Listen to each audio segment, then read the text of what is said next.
तो बच्चों, अब हम आंतरिक ऊर्जा या नैज ऊर्जा के बारे में पढ़ेंगे।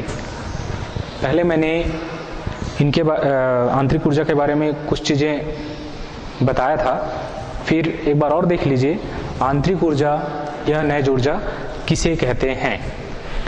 तो किसी भी ऊष्मागतिकी तंत्र में प्रत्येक पदार्थ में ऊर्जा की एक निश्चित मात्रा होती है, अर्थात प्रत्येक पदार्थ में ऊर्जा की एक निश्चित मात्रा उपस्थित होती है जो उसके ताप, दाब, द्रव्यमान, आयतन और रासायनिक प्रकृति पर निर्भर करती है। तंत्र में उपस्थित इन ऊर्जा की मात्रा को हम आंतरिक ऊर्जा कहते हैं। आंतरिक ऊर्जा कोई भी पदार्थ के अंदर समस्त ऊर्जाओं का योग होता है। समस्त ऊर्जाओं का योग, इसको हम आंतरिक ऊर्जा कहते हैं। आंतरिक ऊर्जा को E या U से दर्शाते हैं। आंतरिक ऊर्जा को E या U से डिनोट करते हैं या दर्शाते हैं। पदार्थ की समस्त ऊर्जाओं का, पदार्थ के अंदर समस्त ऊर्जाओं का योग आंतरिक ऊर्जा कहलाती है। अब आंतरिक ऊर्जा के अंतर्गत कौन कौन सी ऊर्जा हैं उनको देखें तो इनके अंतर्गत आपका स्थानांतरण एनर्जी या स्थानांतरण ऊर्जा, जिसको हम ET करके दर्शाते हैं। कंपन ऊर्जा EV,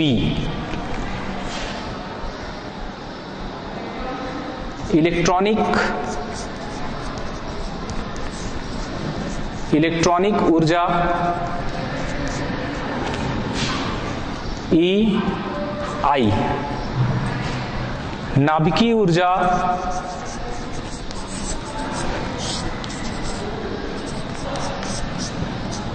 EN, अन्योन ऊर्जा EI,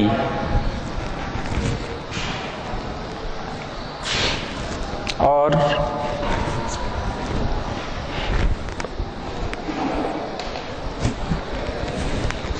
घूर्णन ऊर्जा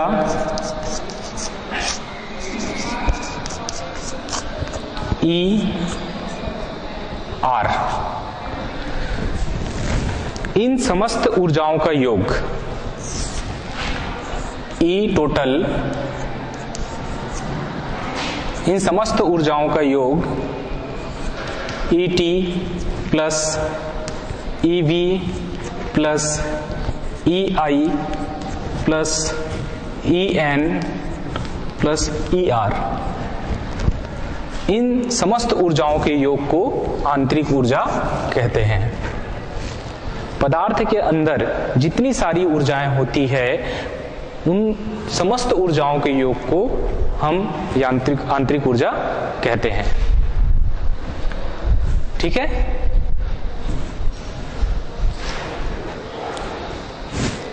इसके बाद आगे बढ़ें।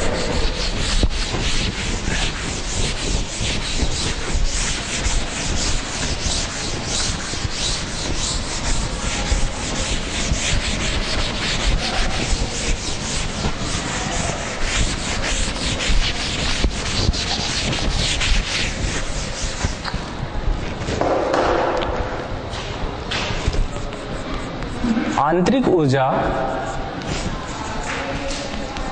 अवस्था फलन है, स्टेट फंक्शन होता है, अवस्था फलन है। आंतरिक जो ऊर्जा होती है वो अवस्था फलन होती है, जिसका मान तंत्र की अवस्था पर निर्भर करता है। जिसका मान तंत्र की अवस्था पर क्या करेगा? निर्भर करेगा। आंतरिक ऊर्जा का निरपेक्ष मान ज्ञात नहीं कर सकते और जरूरी भी नहीं है। आंतरिक ऊर्जा का निरपेक्ष मान ज्ञात करना आवश्यक नहीं है। आंतरिक ऊर्जा में परिवर्तन आंतरिक ऊर्जा में परिवर्तन डेल ई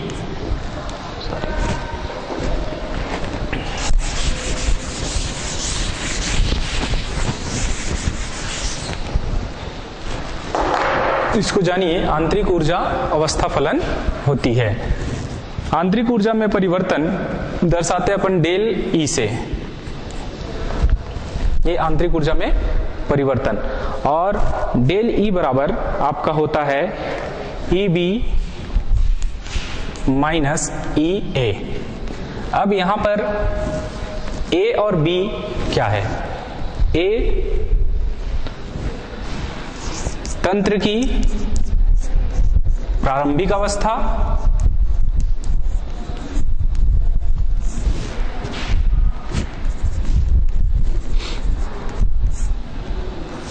बी तंत्र की अंतिम अवस्था।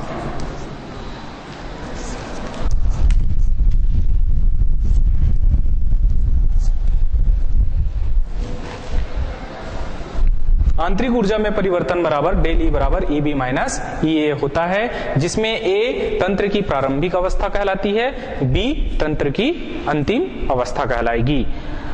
अर्थात रासायनिक परिवर्तन के फलस्वरूप आंतरिक ऊर्जा में होने वाला परिवर्तन डेल ई प्रारंभिक और अंतिम अवस्था के बराबर होती है। अर्थात हम कह सकते हैं कि रासायनिक परिवर्तन के फलस्वरूप तंत्र की प्रारंभिक अवस्था माइनस होती है अंतिम अवस्था के। ठीक है। इसके बाद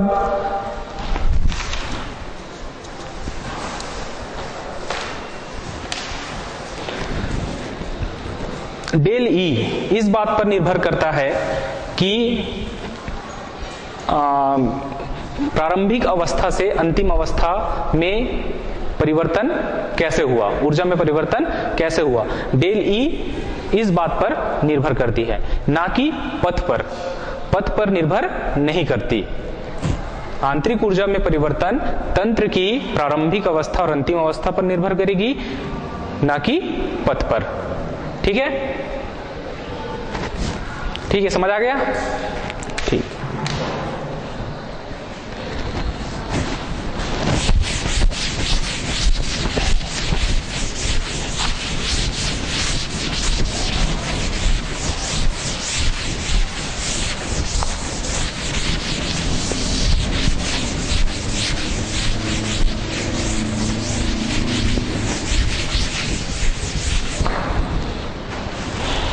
एक महत्वपूर्ण बात और, किसी तंत्र की आंतरिक ऊर्जा में परिवर्तन दो प्रकार का होता है।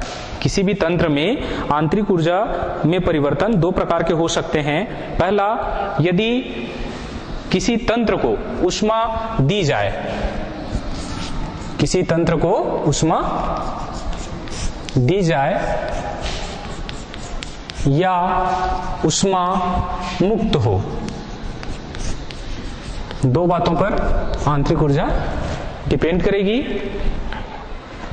किसी मतलब दो प्रकार से हो सकता है आंतरिक ऊर्जा में परिवर्तन। कहने का मतलब कि यदि किसी तंत्र को ऊष्मा दी जाए या ऊष्मा बाहर निकले, या तंत्र पर कार्य किया जाए, तंत्र पर किया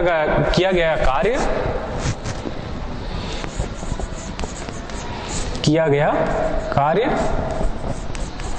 या तंत्र द्वारा किया गया कार्य। ये आंतरिक ऊर्जा परिवर्तन दो प्रकार के हो सकते हैं। पहला, तंत्र को ऊष्मा दी जाए या ऊष्मा मुक्त हो, या तंत्र पर किया गया कार्य या तंत्र द्वारा किया गया कार्य। ठीक है, आंतरिक ऊर्जा समझ आ गया। ठीक, इसके बाद हम आगे बढ़ते हैं।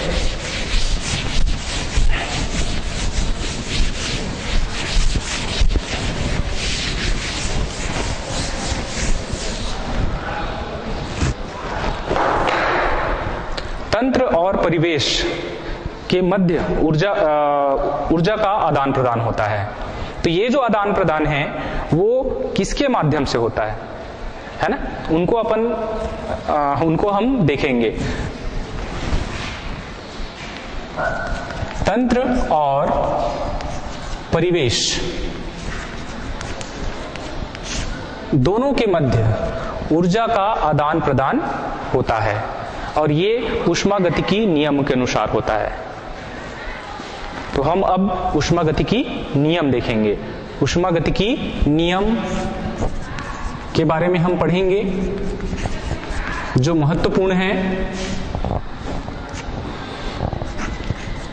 ऊष्मागतिकी नियम तो मैंने पहले बताया, तंत्र और परिवेश के साथ ऊष्मा का आदान प्रदान होना ऊष्मागतिकी नियम के अनुसार होता है। ऊष्मागतिकी नियम, इसमें हम प्रथम नियम देखें। ऊष्मागतिकी का प्रथम नियम, इस नियम को दिया था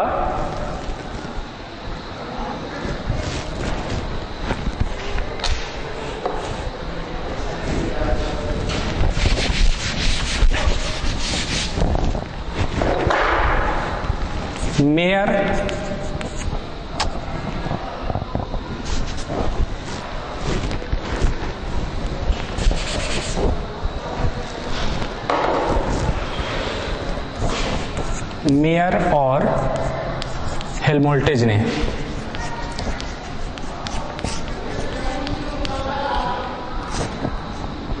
(1940) में ऊष्मागतिकी का प्रथम नियम मेयर और हेल्महोल्ट्ज़ ने 1940 में दिया था। इनके अनुसार क्या है, इनके अनुसार ऊष्मागतिकी का नियम, हम कोई भी किसी भी प्रकार की ऊर्जा को किसी अन्य प्रकार की ऊर्जा में परिवर्तित बगैर खर्च के नहीं कर सकते। अर्थात हम बोल सकते हैं कि ऊर्जा को ना तो उत्पन्न कर सकते हैं और ना ही नष्ट कर सकते हैं। ऊर्जा को ना तो उत्पन्न कर सकते हैं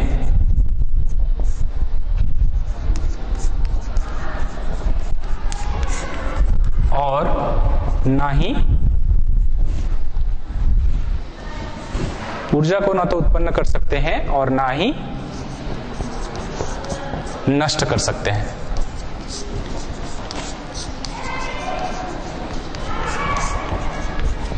केवल उसका एक रूप से दूसरे रूप में रूपांतरण संभव है। एक रूप से दूसरे एक रूप में रूपांतरण अपन कर सकते हैं। ऊर्जा को ना तो उत्पन्न कर सकते हैं और ना ही नष्ट कर सकते हैं। इसे ऊर्जा संरक्षण का भी नियम कहा जाता है।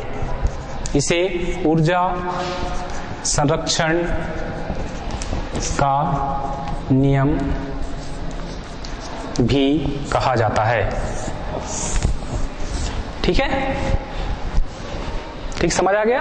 ऊष्मागतिकी का प्रथम नियम क्या है, इसको सबसे पहले दिया किसने था? ऊष्मागतिकी के प्रथम नियम को मेयर और हेल्महोल्ट्ज़ ने मिलकर 1940 में प्रतिपादित किया था। इनके अनुसार देखें तो ऊर्जा को ना तो उत्पन्न कर सकते हैं, ऊष्मा ऊर्जा को ना तो उत्पन्न कर सकते हैं और ना ही नष्ट कर सकते हैं। केवल एक रूप से दूसरे रूप में परिवर्तन संभव है। ठीक है, इसे ऊर्जा संरक्षण का भी नियम कहा जाता है। ठीक, समझ आ गया ये। इसके बाद अपन आगे बढ़ें। हाँ, एक चीज और, ऊर्जा संरक्षण के अनुसार, ऊर्जा संरक्षण नियम के अनुसार ब्रह्मांड, जैसे मैंने पहले बता दिया है, ब्रह्मांड की ऊर्जा क्या है, संरक्षित है।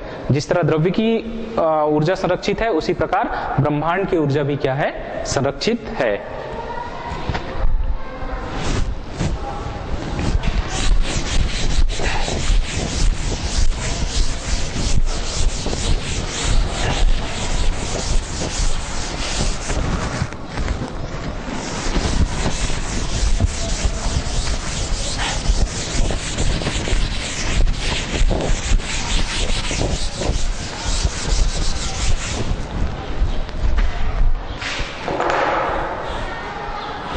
प्रथम नियम हमने बताया, प्रथम नियम, तो प्रथम नियम के सत्यता के पक्ष में प्रमाण, सत्यता के पक्ष में प्रमाण दिया गया। वो क्या क्या प्रमाण है देखें। प्रथम नियम के सत्यता के पक्ष में प्रमाण दिया गया, तो पहला प्रमाण क्या है, किसी ऐसी मशीन बना सकना असंभव है जो बगैर ऊर्जा के चलती हो। ऐसी मशीन बना सकना असंभव है जो बिना ऊर्जा के चलती हो। कोई भी मशीन बगैर ऊर्जा के नहीं चलेगी। हम अपने दैनिक जीवन में देखते हैं, बहुत सारी मशीनें हैं जो बगैर ऊर्जा के नहीं चलती। ठीक। दूसरा,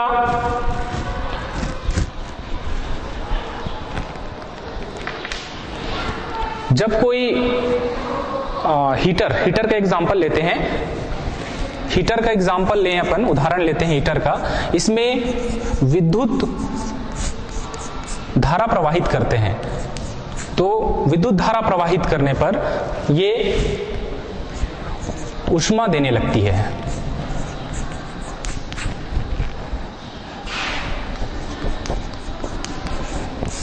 तो हमने हीटर को क्या दिया, ऊर्जा दिया, विद्युत धारा दिया, तब वो ऊष्मा देने लगती है। ये इसके सत्यता के पक्ष में प्रमाण हो गया।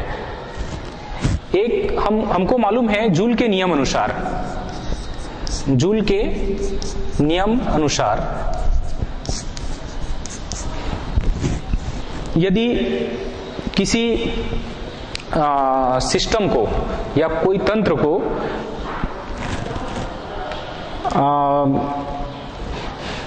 जितनी ऊर्जा दी जाए, वो जितनी ऊर्जा दी जाती है उसके समान ही ऊर्जा वो क्या करती है, व्युत्पन्न करती है, उसके समतुल्य ऊर्जा वो मुक्त करती है। जैसे 1 जूल ऊर्जा दिया जाए तो वो 1 जूल ऊर्जा मुक्त करेगी। तो ये आपके पहले नियम के पक्ष में प्रमाण हुए। इसके बाद हम आगे बढ़ें तो परीक्षा के आपके दृष्टिकोण से ऊष्मागतिकी का नियम और उसका गणितीय व्यंजक, ये प्रश्न आता है। तो हम ऊष्मागतिकी का नियम देखें, नियम देखने के बाद अपन गणितीय व्यंजक देखते हैं।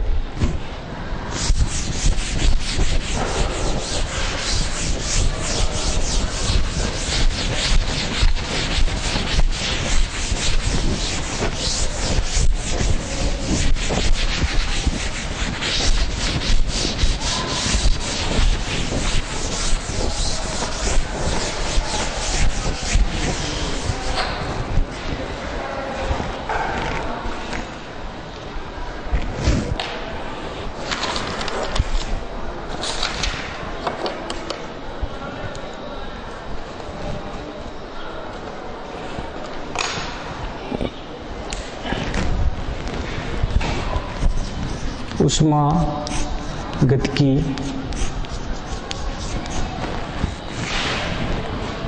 के नियम के प्रथम नियम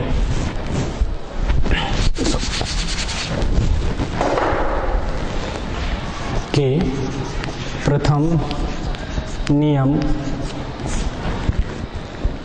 के लिए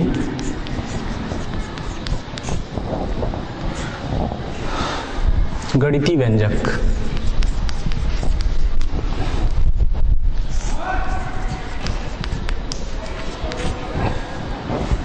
ऊष्मागतिकी के प्रथम नियम के लिए गणितीय व्यंजक।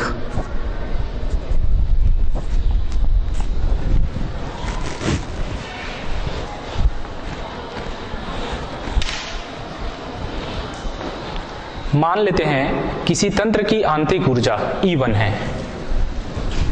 माना कि किसी तंत्र की आंतरिक ऊर्जा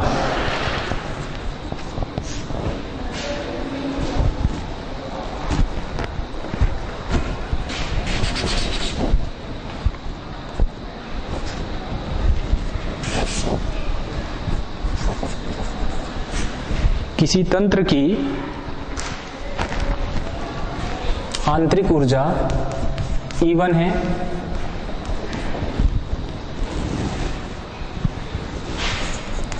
तंत्र द्वारा अवशोषित ऊष्मा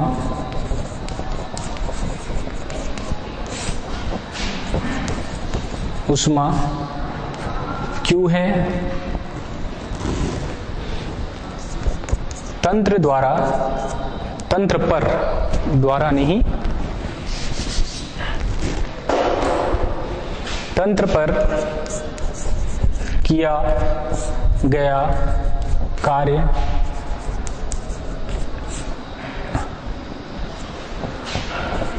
W है। आंतरिक ऊर्जा परिवर्तन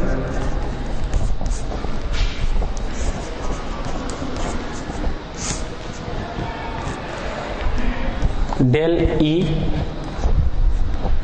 है। तो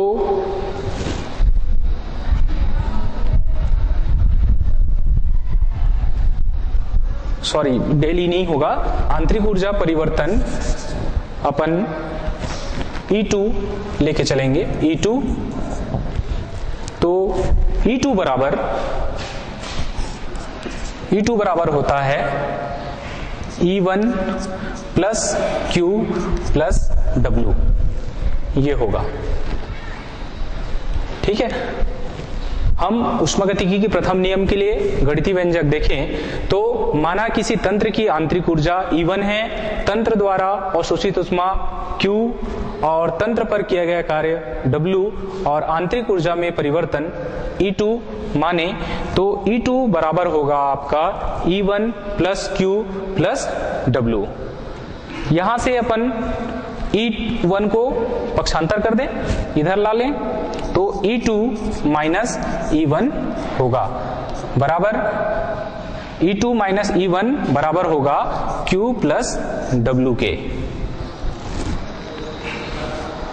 यहां पर E2 माइनस E1 को अपन डेल E से दर्शाएंगे, आंतरिक ऊर्जा में परिवर्तन से दर्शाएंगे तो ये हो जाएगा Q प्लस W। यहां हमने डेल E बराबर E2 माइनस E1 अर्थात E2 माइनस E1 बराबर हमने डेल E रखा है।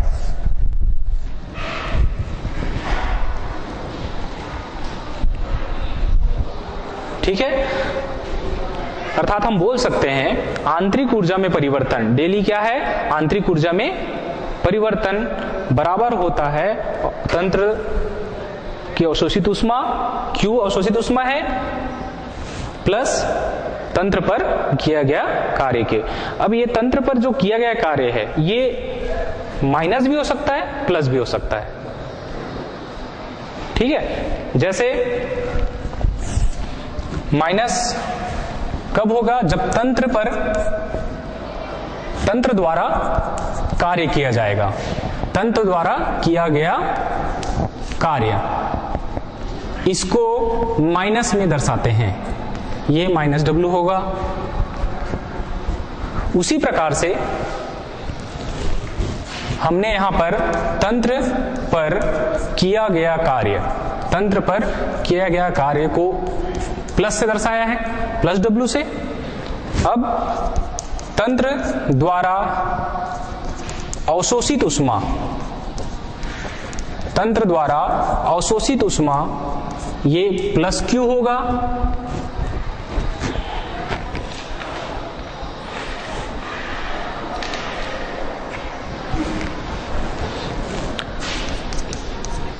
तंत्र द्वारा मुक्त ऊष्मा, यह अवशोषित ऊष्मा हो गई।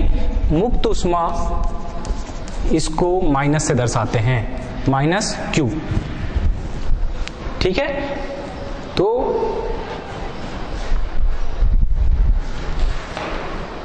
ये ऊष्मागतिकी के प्रथम नियम के लिए गणितीय व्यंजक हो गया।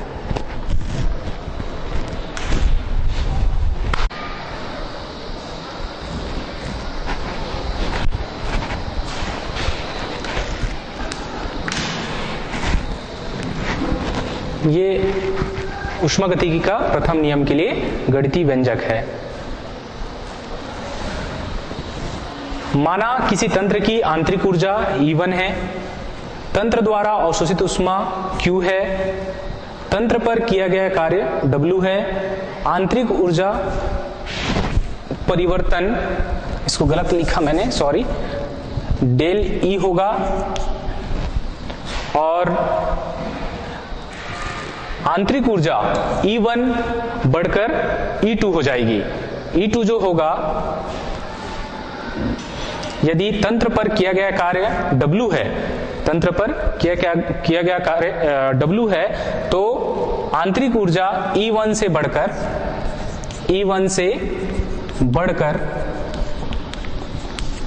E2 हो जाएगी।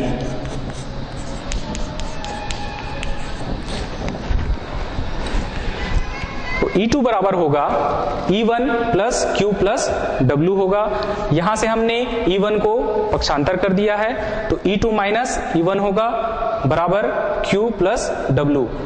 अब हमको पता है आंतरिक ऊर्जा में परिवर्तन डेल E, इसके बराबर डेल E होता है। डेल E बराबर E2 माइनस E1 होता है, अर्थात हम E2 माइनस E1 के जगह डेल E लिख सकते हैं। ठीक है, डेल E बराबर Q प्लस W होगा। W जो है, कार्य और अवशोषित ऊष्मा Q और W दोनों प्लस और माइनस, धनात्मक और ऋणात्मक हो सकते हैं। कब हो सकते हैं? जब तंत्र द्वारा किया गया कार्य होगा तो माइनस W होगा, तंत्र पर किया गया कार्य होगा तो प्लस W होगा, तंत्र द्वारा अवशोषित ऊष्मा प्लस Q होगी, तंत्र द्वारा मुक्त ऊष्मा माइनस Q होगी। ठीक है, समझ आ गया? इसके बाद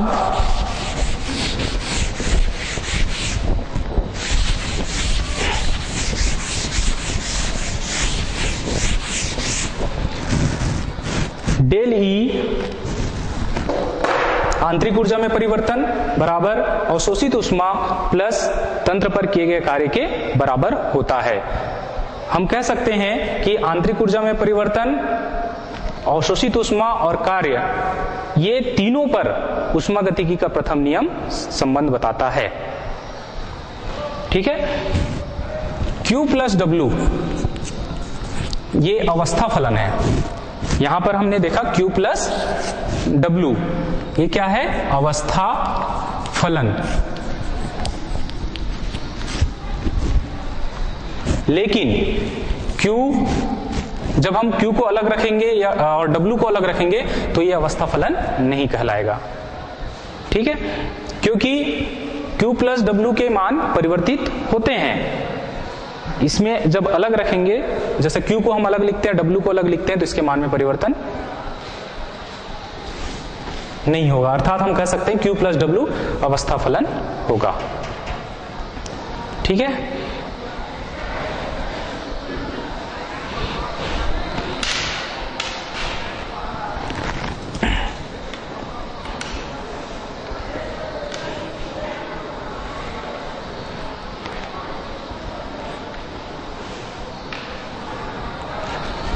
यदि हम